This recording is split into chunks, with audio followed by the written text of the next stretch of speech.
Hello everybody, it is time for that season again, the season of love for Hearthstone expansions. Yesterday was announced that the new Hearthstone expansion was coming out. It's going to be called Whizbang's Workshop, and we got some reveals of cards, but first I just want to mention this key art that I'm using as the background, phenomenal. I really like the art on this thing. I may have also added, because I kind of want to run two videos by side. Unfortunately, I can't. So we've also had some core set rotation things being announced. I will deal with that in a separate video.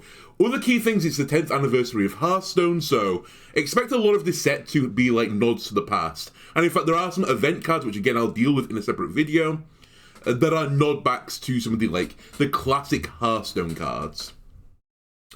Also key to note when dealing with some of these reveals, 3 sets are rotating out now. We're starting the year of the Pegasus, and March of the Lich King, Murder at Castle Nathria, and Sunken City all rotating out now. So any synergies with the cards that you're going to see later on with cards from these sets, they don't matter. Unless the card got retained into the core set, and some of them did get retained in core set, so... Anyway, first and foremost, this is your Thunderbringer of this set, the card you can just log into the game and play immediately. Clefaro the Artist, 8 mana 6/6 Elemental. It's an Elemental. Draw a minion, transform all friendly minions into copies of it. Already people are breaking this card. I'm not sure, I seem to remember an effect kind of similar to this in the past, but I couldn't remember what the card was called, so we're going to deal with the now. What are people doing with this in the now? Well, they're taking cards like King Crush and Ragnaros, and they're filling their board with tokens, with stuff like Sneaky Snakes or stuff like Swarm of Lightbugs, especially the one-drop Swarm of Lightbugs, which you can then play with Clefaro. And people are just, hitting you for 30 damage in a turn. It's basically being used as a one-turn kill deck. Enjoy it while it lasts, though, because King Crush is rotating out the core set, so you're only going to have to do this for a couple of weeks. In general, on Clefaro, obviously it's going to be dictated how good this card is by how easy, firstly, it is to fill your board, and especially fill your board for less than 2 mana, or you get some sort of setup where you can guarantee you're going to have a board on the next turn. And then you have to play greedily, because obviously you want to get a good minion, like something with charge, something with a death rattle, something with a good aura. And if you're going to do that, you're going to have to twist your deck into such a way that you're probably running low minions and high spells. So I don't think every class can use Clefaro, but the ones that do will certainly make some obnoxious one-turn kill decks. And definitely, based on Twitter responses to this card, I've seen some people making some pretty toxic stuff, so... watch this space on Clefaro. Other card, and this one has caused a little bit of a backlash in the community, it's Corridor Sleeper. Obviously, this is a nod to Corridor Creeper. It's a 1 mana 3/5 beast that starts dormant, and after 7 minions die, it awakens. Corridor Creeper had a very similar effect. You had a 7 mana 2/5 that reduced in cost by 1 every time a minion died. The reason there's a lot of backlash to this card is available early access as well. But they've never done this before in Hearthstone. It's actually locked into you pre-ordering the next expansion. So if you pre-order the expansion, you can have access to Corridor Sleeper. If you didn't, you can't use this card, right? And people are, accusing it as pay to win. And I do agree. I think it's a little bit sleazy. You also can't craft this card if you don't purchase the next expansion. Fortunately, this card is really bad, so it doesn't matter. One of the nice things about Corridor Creeper, and Corridor Creeper obviously stopped seeing play eventually when they turned it away from being I think it was a 7 mana 5/5 at one point. Its stat line is drastically changed. One of the nice things about it though is you didn't have to play it on 0. You could play it on 1 if you wanted to. You could play it on 2 if you wanted to. Corridor Sleeper doesn't have that. You have to have 7 minions die for it to come out. Now the reward is it has 3 attack, not 2 attack. But when I think about this, if you play this on turn 1, how many turns is it going to take for 7 minions to die? It's probably going to be 3 turns-ish. So it's going to come out on turn 4.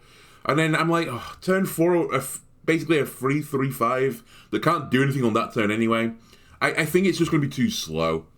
Bearing in mind as well, it's just 7 minions die, not 7 friendly minions die. So obviously the matchup is dictated by what you're playing against and what you're playing with, but obviously you're going to be trying to make the token enablers. I see this being played in some sort of zoo rush type deck. I think it'd be good for a Demon Hunter deck potentially if they go for like a token swarming build. But we'll see where, the direction goes. As I said, the core set is rotating out, a lot of sets are rotating out, and this is a pretty blank slate right now for Hearthstone, so it's a good time to get into it. Now I'll deal with the new keyword. The keyword for this expansion is miniaturize. What does miniaturize mean? So miniaturize means that when you play this card, you'll get a 1-mana 1/1 copy of it in your hand with the same effect. So you drop a Chariot Drake on the board, you get your 4-mana 2/4 dragon, and in your hand you'll then get a mini, as it's called, a 1-mana 1/1 dragon version of it with the same effect. Just looking at this effect full stop, I'm kind of treating it that you're probably going to play your Chariot Drake for spell damage. Maybe you will use the draw a spell aspect, but Druid doesn't normally have access to spell damage, and when it does have access to spell damage, it's normally Malagos via the neutrals, and it normally has some sort of one-shot mechanic. This kind of is leading me to believe, and this is again with a bit of knowledge to the core set, so go watch my core set video, I will make one after this. They've rotated a lot of the ramp cards from Druid. It looks like they're going to take it in a different direction. I'm wondering if this card, because this was on the reveal stream, is a nod that Druid is going to get a spell damage focus build as well. So I think what you're going to probably be doing this is taking spell damage. You're going to play the 1-mana 1/1 with +1 spell damage as well, and that's kind of like a 5-mana minion to get +2 spell damage. But there is some flexibility. If you do need to draw your spell, you can use it to draw 2 spells instead for 5 mana and get 3/5 worth of stats, which is, it's okay. Bearing in mind right now, Silvermoon Arcanist gives you spell damage +2, but it costs 2 mana less, but you can't target heroes with it, unlike the Druid one where you'll be able to target opponent minions with like your Moonbeams and stuff like that. Also to note, again, giving a bit of a sneaky peek to the core set, Swipe is coming back in for Druid, so they're going to have a bit more damaging spells on offer than they did before, and Swipe was like the Druid board clear, right? Or, one of the big Druid board clears. They've never really had one, it's not their class identity, but maybe Chariot Drake makes it into that. It's again a dragon, and Dragon Druid is strong. Well, we have to see. I expect some more spell damage enablers, so we'll have to wait for the reveal. I also noted that Jungle Moonkin was both players got +2 spell damage, but whenever it was really used as a combo deck, so the opponent didn't get to use that +2 spell damage. That was 1 mana cheaper. I don't know. We'll see. Also, we go into Death Knight Land. With the core set rotations, and I will show this later, a lot of the spellstones have been brought back into the set from the past. And obviously Death Knight didn't have a spellstone because they didn't exist back then. And now the team have made them one. So Lesser Spinal Spinstone, 1 mana blood rune requirement, give undead in your hand +1/+1, gain 5 corpses to upgrade. That's pretty interesting. We'll see another card in a moment. There seems to be this push towards the red-green Death Knight decks, which was like a hand buff play style. Obviously, this can be charged pretty efficiently with a number of cards. Crop Rotation is a pretty good example of that. That immediately gives you 4 corpses. Basically, anything that leads you towards this Rainbow Death Knight deck right now. Lesser Spinal Spinstone will enjoy it. Do I think it's all going to see play? I'm not sure. I think it might be a bit too slow for the hand buff. I think there are going to be better cards, but we'll have to see how, everything settles. Here is another one. Amateur Puppeteer, 5 mana, single blood, single unholy, undead, 2/6 stat line with the miniaturized tag. Has Taunt, Death Rattle, give undead in your hand +2/+2. So it's not just a single undead, it's all the undead in your hand. So this is rewarding you for running a minion-based deck with lots of undead minions. That seems to be the direction of this single unholy, single blood rune deck. Now, one of the things that is nice about this is Death Rattles obviously get more powerful with Taunt on them. It kind of forces your opponent to deal with the Death Rattle. So they can't just ignore the effect. So even though it's a bit of a slow effect, firstly, it's not the absolute worst thing to have a slow effect on with a hand buff because it maybe allows you to draw another card and then trade this into something else. Also, with the miniaturize, you get the 1-mana 1/1 taunt copy of it, and some decks really get annoyed by 1-mana 1/1 taunt and just can't break through it. Right now with Odin Warrior, 1-mana 1/1 taunt, it's actually pretty annoying to deal with when you've got your super uber weapon online. So, I think if there is going to be a hand buff deck, and funnily enough, I might try and run this before this set comes out. I have built a hand buff deck for the current set, but it doesn't really do well against other decks in the meta right now. I think this card will see play in that type of deck.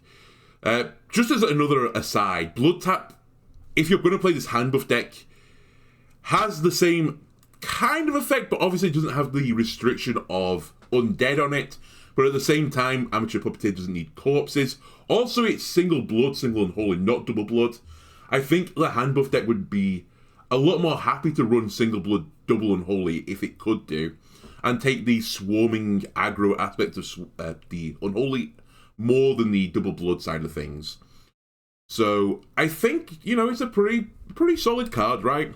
And if you look at it this way, that it's Blood Tap plus a 2/6 for 3 mana and taunt. That's 8 stats with a taunt, 3 mana, pretty decent. Again, does require you to have just undead. And there are some cards that you would like to hand buff in that archetype that aren't undead, so I don't know. We'll have to see, as I said, when we see the full set, you'll get a good idea of how good Amateur Puppeteer is going to be. Obviously, for undead that are going to be good to get hit by this, the Rubian Swarm Guard would be pretty insane. It is an undead. No, by the way, this thing should be rotating out, but Death Knight is obviously the newest class, so a lot of their stuff that would rotate out is actually rotating into core. So Nerubian Swarm Guard should go out of the set, but it's going into core, so it's coming back into the game. Anyway, Tigress Plushie, the Paladin miniaturized card. 3 mana 3/2 Beast with Rush, Lifesteal, and Divine Shield, and obviously miniaturize. That's Ziliax for 2 less mana. You are missing Magnetic on the tagline, you're instead getting miniaturize.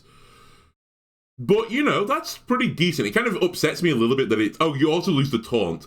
It's in a different order. Like, why is it not Divine Shield, Lifesteal, Rush? It just seems arbitrary. I thought it was, well, I guess it's not alphabetical, so taunt's in the wrong place.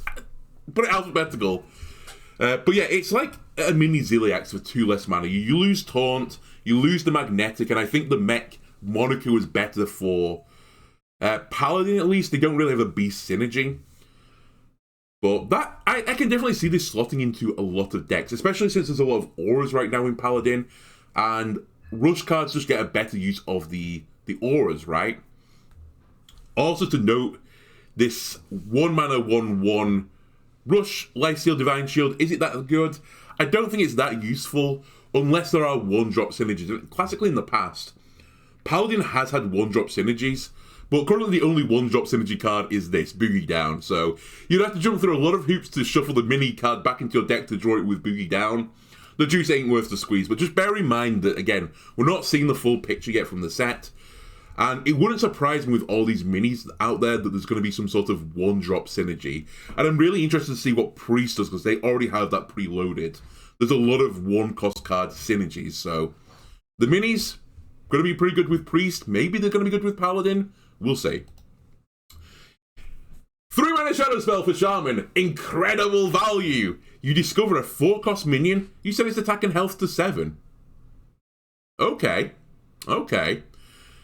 I took a look through the pool of cards. It's really awkward to do, as I said, because the core set is rotating out, which makes it even harder to do.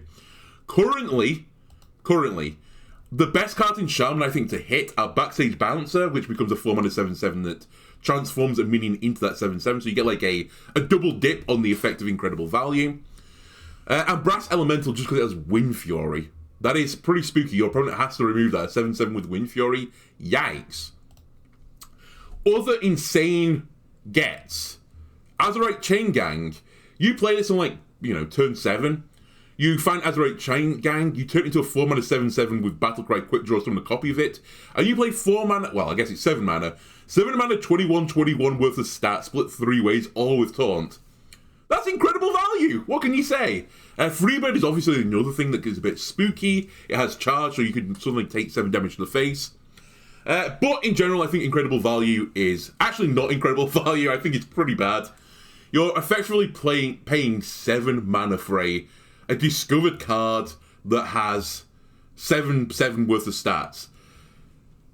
The juice is just not worth the squeeze. Now, again, we're not seeing the full picture. There might be some 4 mana Shaman cards that are announced that become really good with incredible value. I don't think, though, it's going to be the case. I just don't see it. I also had to look through the core set for the rotations, and anything that's rotating back into the core set doesn't really work great with incredible value. Fireworker from Warrior. 5 mana 5/5 mech. Death Rattle summon 2 1/1 boom bots. Warning, bots may explode. Alright, again, this is a nod back to the 10-year anniversary of Hearthstone. Everyone loved Dr. Boom. Dr. 7, you played him on 7, you won the game. Sadly, that was 10 years ago. It's not now. Fireworker is basically Dr. Boom, but slower. Rather than being a 7 mana 7/7 that had a Battlecry summoning 2 bots, it's a 5 mana 5/5 that Death Rattle summoning 2 bots. I think slow Dr. Boom, probably not going to be that good. This does, though, assume there's going to be no boom bot synergy, and clearly, as we're going to see from the next card, there is going to be a mech synergy with Warrior, so we need to see the full picture on this. And Fireworker is good for this next card. Inventor Boom! He's lost his 7 mana 7/7, he's now 8 mana 7/7. Resurrect 2 friendly mechs that cost 5 or more, so Fireworker was 5 or more. They immediately attack random enemies. Alright, that is pretty efficient. You're going to get, because it's 5 or more, so it's kind of hard to say, but at the very least you're getting 10 mana worth of mechs, right? Assuming you've played 2 of them. On an 8 mana card with 7/7 stat line, that's like a -2 7/7. That's incredible value. Really incredible value.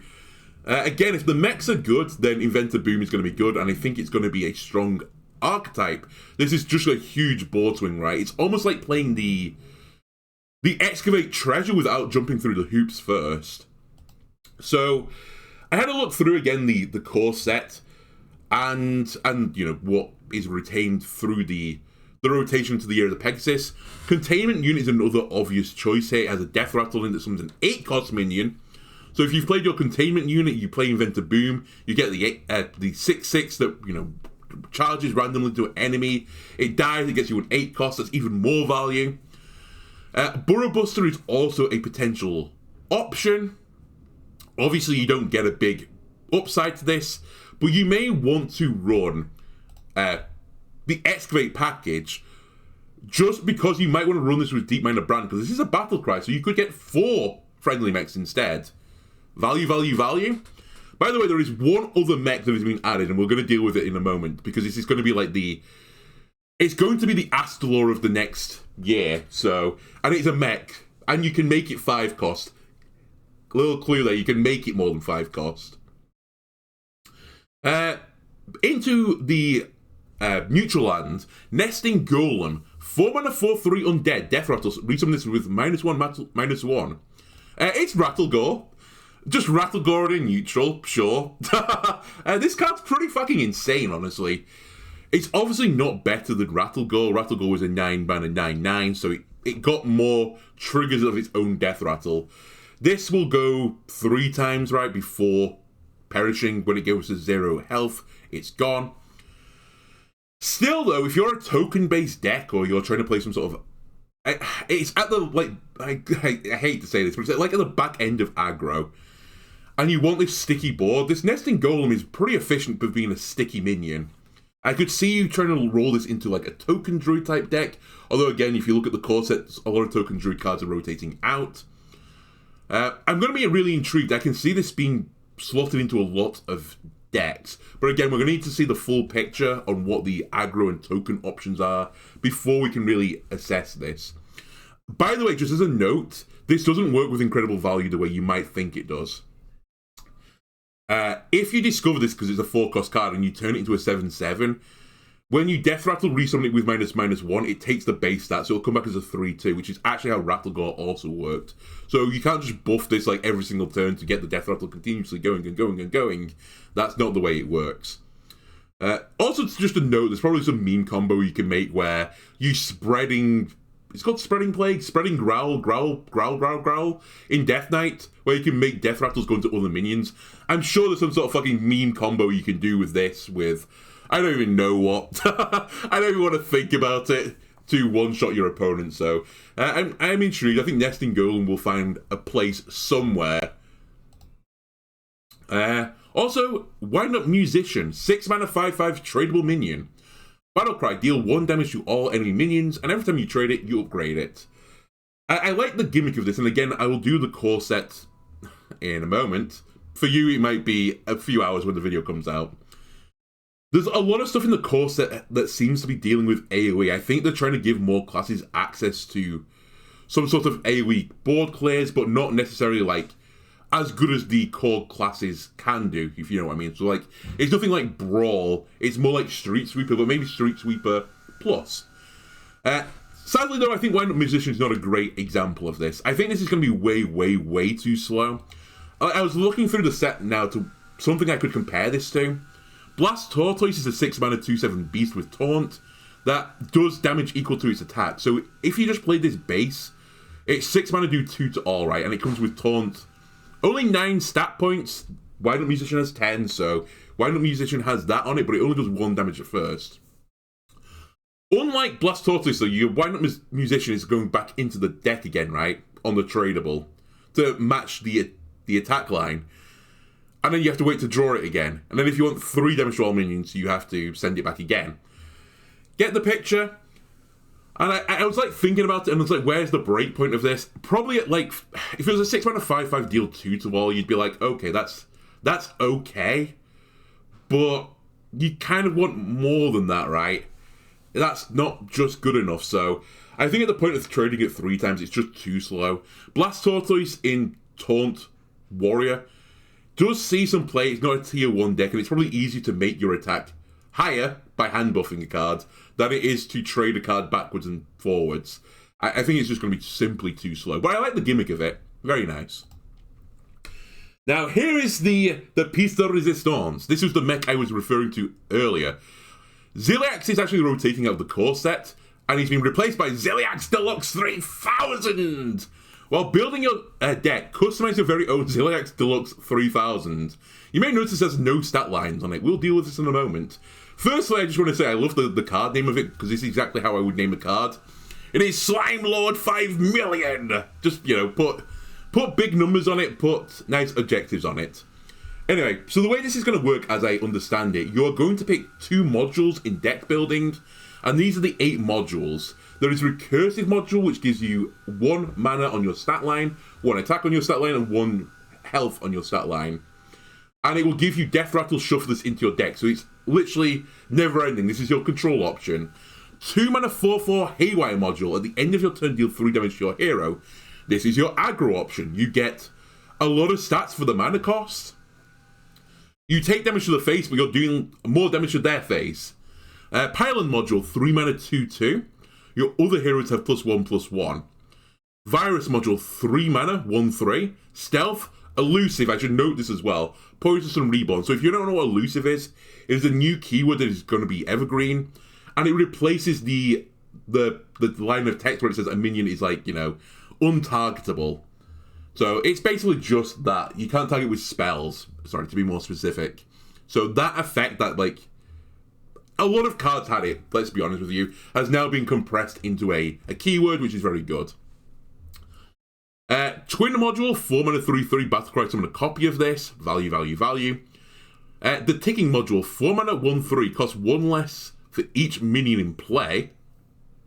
Again, aggro. Imagine putting the ticking module on the Haywire module and just getting a ton of dudes out, and you just suddenly vomit out a 0 mana 5/7. That's a Corridor Creeper, baby. Perfect module. Divine Shield, Taunt, Lifesteal, Rush. I like the nod. This is Ziliax, right? The stat line as well, 5 mana 3/2. Cool. And then finally, Power module. 2 mana 1/3. At the start of your turn, double this minion's attack. Pretty spooky, because that's just everlasting. And you can put these in any orientation you want. You could, for example, put the 2 mana and the 1 mana recursive module together. Sorry, the power module and the recursive. And you'll get a 3 mana 2/4 Death Rattle Shuffle into your deck at the start of your turn, double this minion's attack. That's kind of spooky, right? You can equally put a super, super greedy thing on it. What if you twin module your perfect module? You get 2 Ziliaxes. Also kind of fucking spooky, right? Especially if you are running a hand buff deck as well, and you have this 9 mana 6/5, where you get 2 copies of it as Divine Shield, Taunt, Lifesteal, Rush. You hand buff it some more, so you get even more bang for your buck. You get a heal for 30 health. Imagine this in Paladin with the auras. That's a lot of health, as I said. I don't know, again, what is the numero uno combo. It's going to take a lot of stuff figuring it out. Obviously, if you're going to run this into the warrior deck, and I think you will be running it in the warrior deck, you will want this to have more than 5 mana to get it back again. So you're going to be combining the 4s, the 5s with the 1, the 3s with the 2s, that type of thing. One thing I did think of is if you were going to run this into, like, if the mech warrior ends up being like a control deck, if you can put recursive module on it, and then, make it more than 5 mana, you're going to get multiple copies of this Ziliax going back into your deck, and you can kind of just ignore fatigue at that point. So maybe that goes into this control warrior deck, and you can just have this never-ending deck. That sounds fun, right? That sounds really fun. And then, stuff like Virus module and the Twin module, you're kind of making the Death Knight card then, where it is something that gets a copy of it and it has Reborn, but you don't have the corpse requirement on it. 7 mana, 4, 6, Stealth, Elusive, Poisonous, and Reborn. That thing is just going to stick on the board forever. Also, people have pointed out, if you get Virus module plus Power module, you have something that is doubling its attack and is stealthed and elusive. That's going to be really, really hard to remove, and it can just sit there, growing and growing and growing, and then just one-punch the opponent. I think that's going to be too slow, but maybe it won't be. Who knows? We'll have to see what happens with the rest of the set. Anyway, that's going to do it for the initial reveals. Tomorrow is in the 15th. We're going to get some more of the class reveals, and we'll hopefully get a bigger picture, or a better picture, of exactly what some of the classes are going to be, and how this is all going to, bundle together. Anyway, thanks for watching, and I'll see you again next time. Bye.